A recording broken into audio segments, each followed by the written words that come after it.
À l'ère de la mondialisation, les langues représentent un défi dont on parle peu, trop peu, ou en tout cas trop peu de façon objective et informative.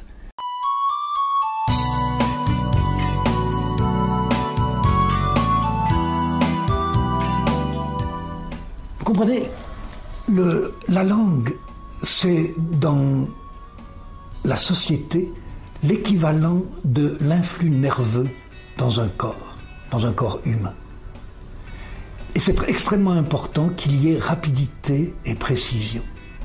Quand vous conduisez votre voiture, si entre le moment où vous voyez et le moment où vous réagissez, il se passait 2-3 minutes, il y aurait énormément d'accidents.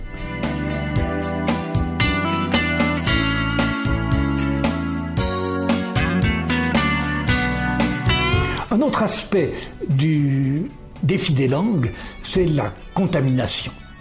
Les langues se sont toujours influencées et dans l'ensemble, ça a été plutôt positif en ce sens que ça a eu pour effet de les enrichir. Mais à notre époque, il y a un grave inconvénient parce que la langue source est presque toujours l'anglais et l'anglais a évolué d'une façon très différente du continent européen, donc les mots ont des sens différents. Quand quelqu'un dit contrôler, maintenant, vous ne savez plus si c'est le sens traditionnel français, qui est de vérifier, ou si ça veut dire maîtriser, qui est le sens de l'anglais control. Ou encore un autre exemple, si on vous parle de politique globale, est-ce que ça veut dire une politique qui porte sur tous les aspects du dossier, ou bien une politique d'ampleur mondiale, selon le sens du mot anglais global. Alors bien sûr, si les langues posent un défi, c'est à cause de leur immense complexité et de leur très très grande différence.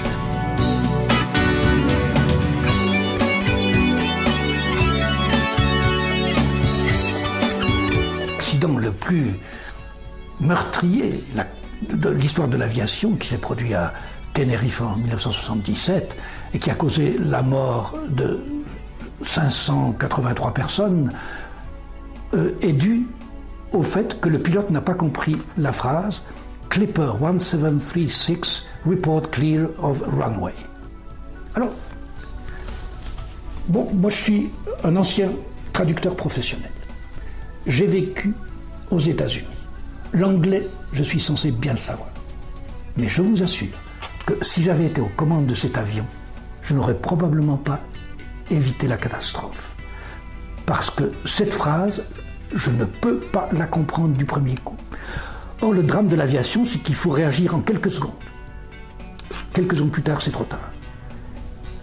Eh bien, bon, vous allez me dire que peut-être si je ne suis pas capable de comprendre directement une phrase comme celle-là, alors que j'ai la responsabilité de la vie d'environ 600 personnes, c'est que l'anglais, je ne le sais pas si bien que ça. C'est possible, je ne dis pas le contraire. Ou bien peut-être que je ne suis pas très malin, je ne le dis pas. Mais quand même, quand on pense que j'ai derrière moi des milliers d'heures d'études, d'approfondissement et de pratique de l'anglais, que j'ai vécu dans un pays de langue anglaise, je me demande quand même si ce n'est pas parce qu'il y a quelque chose qui cloche dans la façon dont notre société envisage la communication linguistique que je n'étais pas capable de comprendre cette phrase-là du premier.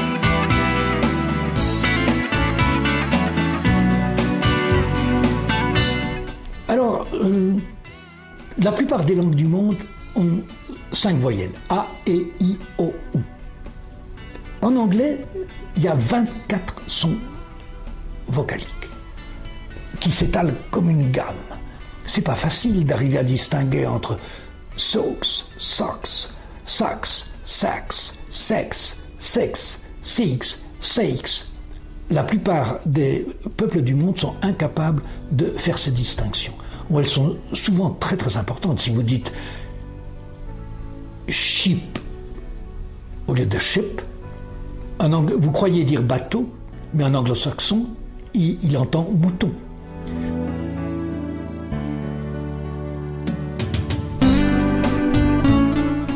Prenez par exemple l'expression son secrétaire, sa secrétaire en français. elle vous donne une indication sur le sexe du ou de la secrétaire, mais pas du tout sur le sexe du patron. En anglais, c'est l'inverse. His secretary. Vous ne savez pas s'il s'agit d'une femme ou d'un homme qui est secrétaire. Mais ce que vous savez, c'est que c'est le ou la secrétaire d'un homme. Her secretary. C'est le ou la secrétaire d'une femme. Les concepts, si vous voulez, sont regroupés de façon différente.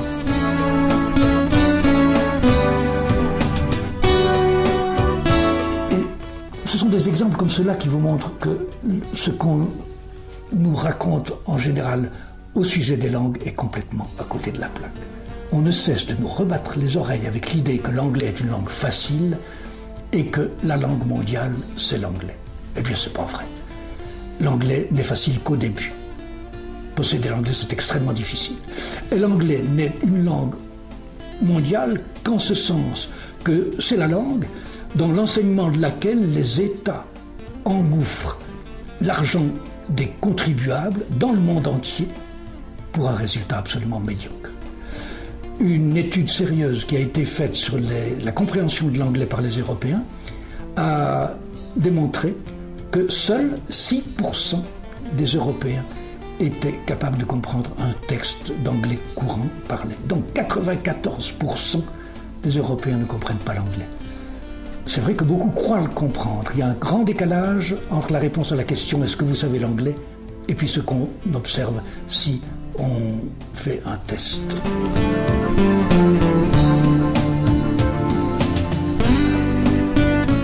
Le défi n'existe pas si vous connaissez à fond la langue de l'autre. Mais ça, c'est extrêmement rare. Dans la grande majorité des situations interculturelles, comme on dit maintenant, la communication est hachée, difficile, pénible. Ou alors elle demande des intermédiaires qui coûtent cher.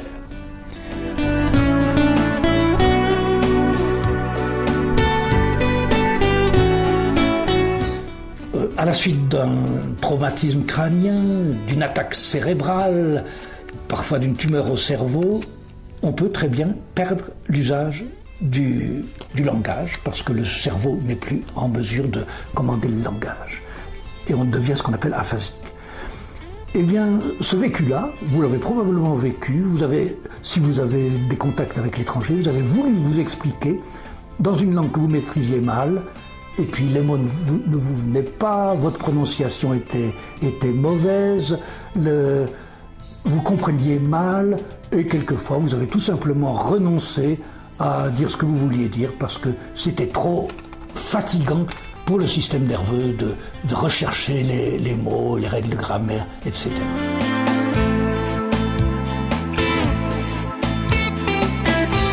Il vient penser à certaines institutions internationales, comme par exemple le Parlement européen. Pour être parlementaire européen, il faut être élu sur la base d'un programme politique, de sa personnalité, mais jamais on ne demande aux futurs députés européens quelles sont ses connaissances de langue. Résultat pratique, à la cafétéria du Parlement européen, vous voyez les députés regroupés par pays.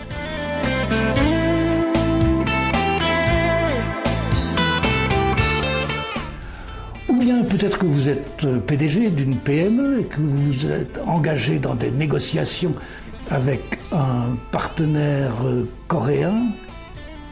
Et au fur et à mesure que la discussion progresse, vous vous rendrez compte que le contrat intéressant sur lequel vous comptiez va vous passer sous le nez, tout simplement parce que votre anglais n'est pas à la hauteur.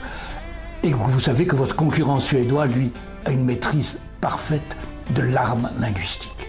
Parce que le langage est une arme, comme le savent tous les avocats, tous les séducteurs et tous les politiciens.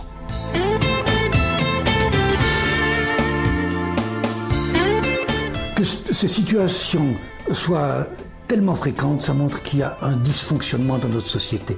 Mais on ne voit jamais le problème sous cet angle-là.